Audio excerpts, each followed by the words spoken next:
I wanted to address the ethnic cleansing going on in Gaza right now.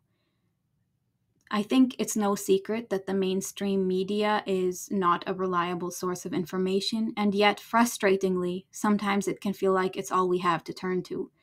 Social media is similarly, with personally catered algorithms, not giving us a clear picture of what's going on. But if you are somebody who did not follow the situation of Palestine before this past week, the October 7th attack and all of the news coverage right now, if you haven't thought about Palestine since the last time it was a trending topic a few years ago, I highly, highly, highly encourage you to check out Jewish Voice for Peace. They are so amazing. And if you go to their blog, they can give you an amazing historical breakdown and current unfolding of what is going on. You might have heard people refer to Gaza as the world's largest open-air prison. The reason for that is because they have been living under a blockade for the past 16 years. So they're essentially trapped and cut off from, basic needs, supplies like water and food and medicine and that kind of thing. So before that, for many, many decades, since the creation of Israel and the Nakba and all of that, the Palestinian existence has been one of living under extreme oppression and occupation while the world looks the other way.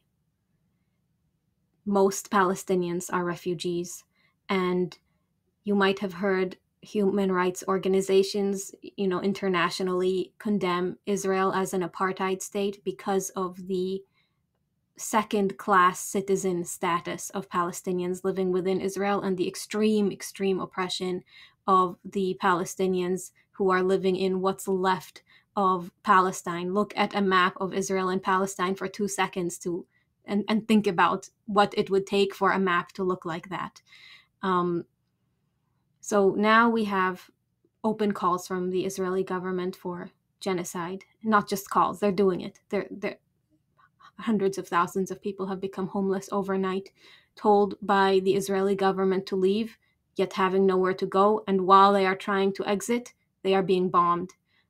Mosques, schools, hospitals being bombed, children, so many dead. And I really would appreciate if you would just poke around, check out the Jewish Voice for Peace blog to learn more about the history and what you can do, and continue to think critically about the narrative you're being presented, because this isn't just a physical war, it's a media war where people are operating with different information and therefore coming to different conclusions about what's really going on.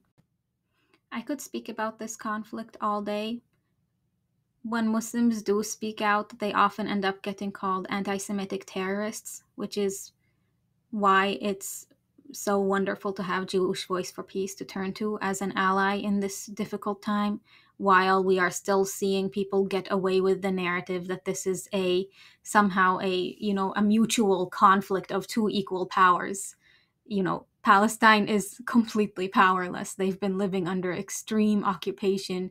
They are the just impoverished people with no formally recognized authority and no rights in an individual or international way.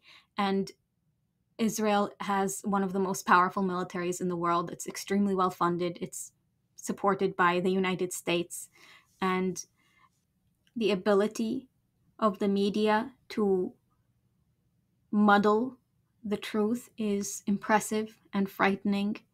And I pray that the truth can become clarified and the falsehood can be exposed.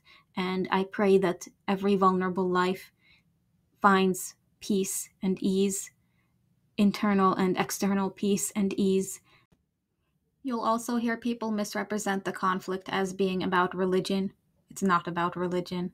It's about racial supremacy and the belief that if you're Arab, you don't deserve to live in your own indigenous land.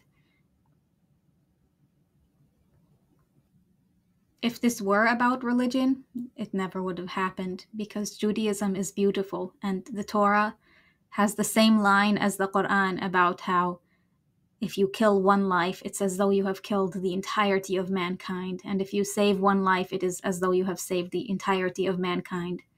You know, the individual human soul, every single human soul is sanctified by God and that valuable.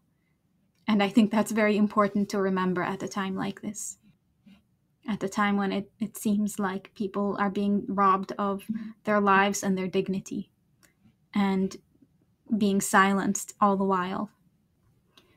You know, with the power being cut off, they literally, their voices have quite literally been smothered. So they can't even scream while they are being extinguished. That's why we have to speak out on their behalf when they can't.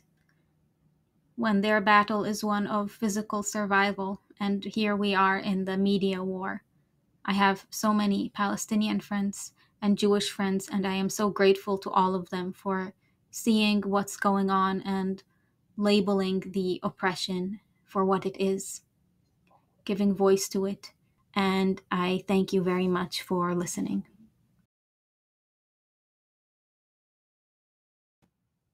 Now, if you have been following the issue of Palestine for a very long time, and your heart is breaking at this moment to see this second Nakba that we are living to witness, you might be feeling especially discouraged to see that although it was always disheartening to know support for Israel was more popular in the West, it's strange to see that even now, while there is an ethnic cleansing currently unfolding as I'm speaking, subhanallah, support for Israel is still not only socially acceptable, but popular. And support for Palestine, speaking out against this dhulm, this extreme oppression, transgression of fundamental human rights, is still something that gets attacked. I would like to introduce you to a psychological concept known as DARVO. It's often used in the context of abusive relationships. DARVO, it stands for deny, then attack, then reverse victim and offender. So imagine a woman confronts her husband with evidence that he has been cheating on her. He might then deny this accusation despite the fact that there's evidence. And then he could attack his wife and say, "How could you accuse me of that? Don't you trust me? Shame on you." And then he can reverse victim and offender, where he will start to accuse her of being unfaithful to take the spotlight off of him. And although this is a common sort of gaslighting manipulation tactic that we see, unfortunately, in abusive relationships, I keep thinking about it lately, and I feel we're seeing it play out on the world stage with the propaganda machine, the very, very well-funded Zionist propaganda machine that somehow is able to get the world to believe that a settler colonial apartheid state that is a project of racial supremacy and oppression of minorities who are indigenous in their land, somehow they can come out looking like the innocent party, the victimized party, and they can reference the Holocaust while committing their own Holocaust now in 2023, their own genocide, their own ethnic cleansing. And they can really turn the attention around and say, "Oh, you anti-Semite, how could you criticize Israel?" If it's anti-Semitic to criticize Israel, then that's like saying it's Islamophobic to criticize ISIS. You know, it's ISIS doesn't stand for Islam. And Israel, the state of Israel, does not stand for the teachings of Judaism. It has strayed so far from that. It has nothing to do with that. And so keep criticizing, keep putting those cracks in their shell because it's about to collapse under the weight of its own hypocrisy. And keep praying to Allah and keep speaking out, We have the truth on our side. All they have is falsehood. They can keep trying to patch up their reputation with tape and glue. Eventually it's going to crumble, and gravity, is always going to be pointing toward the center of the earth. They can't make gravity point in another direction. So when you find that your peers online, maybe they break your heart to see them voice their support for Israel, and you're thinking, man, is everyone just evil? How do they not care about this ethnic cleansing? It's not that they don't care. It's that they don't know. The videos you're seeing, the footage is not reaching their screens. It's that so much money, so much effort, an entire industry has been built around this smoke and mirrors show, this confusion and muddling of the issue to really obscure the truth and present falsehood as truth and present good as evil and vice versa. The truth is so simple. There's an oppressor and an oppressed, but to make it look like two equal parties, or maybe even that somehow the very, very wealthy and aggressive Israel is the oppressed party, it's simply, you are fighting against a propaganda machine that has its fingers in Hollywood, that has its fingers in Washington, D.C., that has its fingers in the Silicon Valley, the internet, the social media, the algorithms, everything, every place where you can get your information. The Zionist lobby, the AIPACs, they have their influence on all of that. So we are dealing with different realities. And it's interesting because we live in a time period where we are able to gain access to information about the other side of the world in an instant, which is very weird if you think about it. That's not how reality was for most of human history. So now we have access to what's going on the other side of the world instantaneously, but at the same time, we are more confused than ever, because just as easy as it is to spread the truth, it's become so easy to spread a lie. And so now we have all of this obscured data, and we think we know what's going on, and we really have our opinions get doctored and constructed so meticulously by these entities that we don't even think about, we're not even aware of. And that's why we have people get so angry at each other and so hurt by each other and so offended and appalled, that righteous anger of like, oh, how could you think that? How could you stand with Palestine? How could you stand with Israel? And making it out to be this, such a controversial issue. There is no controversy here.